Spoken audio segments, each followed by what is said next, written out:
విద్యార్థులు ఉద్యమాన్ని ఉపసంహరించుకుంటే దానికి కూడా స్వాగతం పలికలే కాంగ్రెస్ పార్టీ. మనసులో కోపం, ఎట్లా విద్యార్థులు వీళ్ళెవరు, అసలు వీడెవడు వాడెవడు, ఆ యొక్క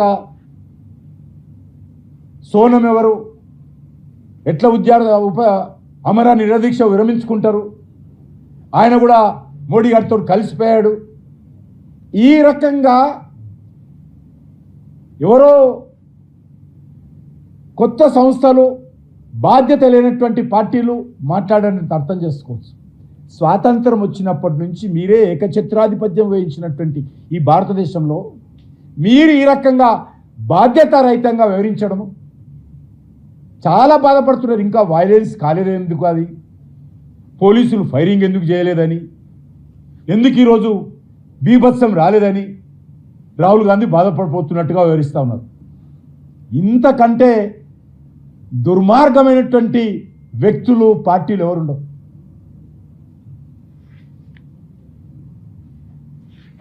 పన్నెండు 100 మంది ఆత్మహత్యకు కారణమెవరు? అందులో మెజార్టీ విద్యార్థుల ఆత్మహత్యకు తెలంగాణలో కారణమెవరు? ఇదంతా మర్చిపోయి గురువింద గింజ సామెతలాగా నీతి మాటలు వల్ల వేస్తూ ఉన్నారు ముఖ్యమంత్రి గారు, రాహుల్ గాంధీ గారు, మల్లికార్జున ఖర్గే గారు. మీకు అసలు విద్యార్థుల గురించి మాట్లాడే నైతిక హక్కు లేదు. మీ హయాంలో ఎన్ని ప్రశ్న పత్రాలు లీక్ అయినాయో ఈరోజు కాంగ్రెస్ పార్టీ చెప్పగలుగుతుందా?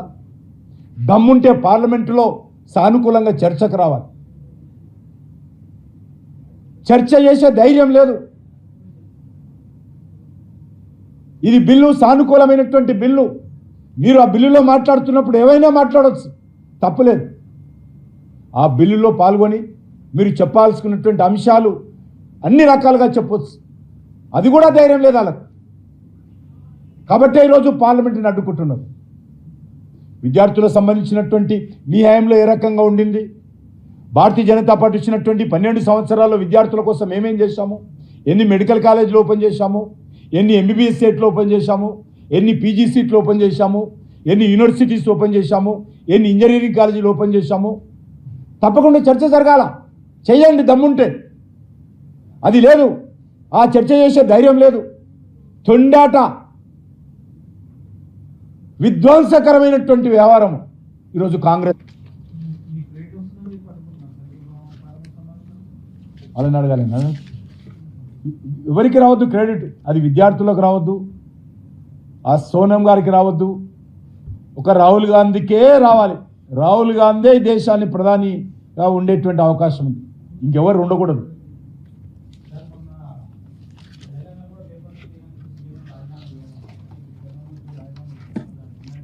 అదే అడుగుతుంది నేను. అదే పార్లమెంట్ వస్తుంది కదా.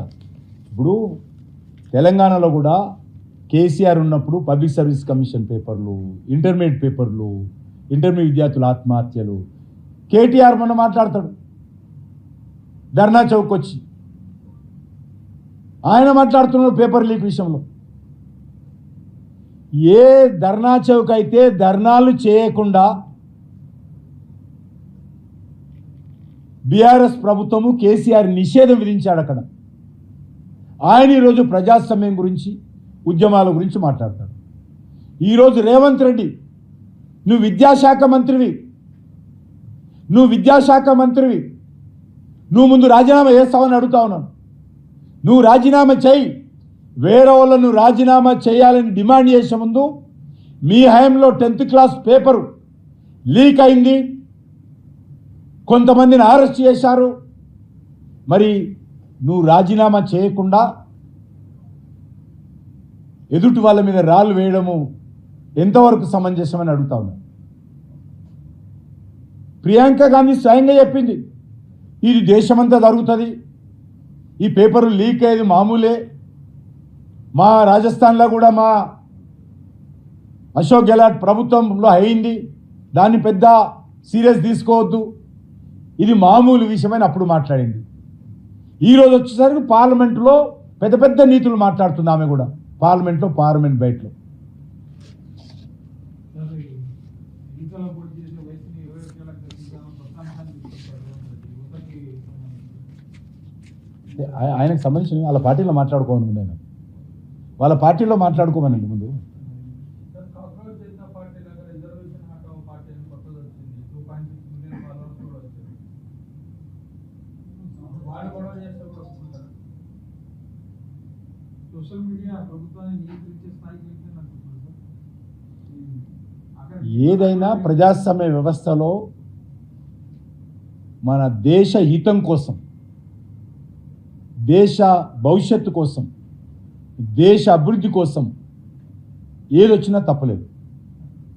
ఈరోజు మన దేశం అన్ని రంగాల్లో ముందుకు రావాలి, మౌలిక వసతులు మెరుగుపడాలి, ఉపాధి అవకాశాలు మెరుగుపడాలి, దేశంలో పెట్టుబడులు రావాలి. దీనికోసము ఏ వ్యవస్థ వచ్చినా కూడా తప్పేం లేదు. కానీ దేశానికి నష్టాన్ని కలిగించే విధంగా ఏదొచ్చినా కూడా ప్రమాదకరం. కాబట్టి ఆ రకంగా ఉండాలని నేను కోరుకుంటున్నాను.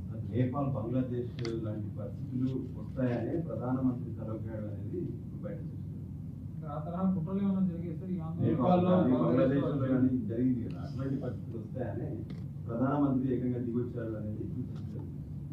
ఏది అయినా దేశ హితం కోసం పనిచేస్తాం తప్ప మేము దేనికోసం పనిచేయము.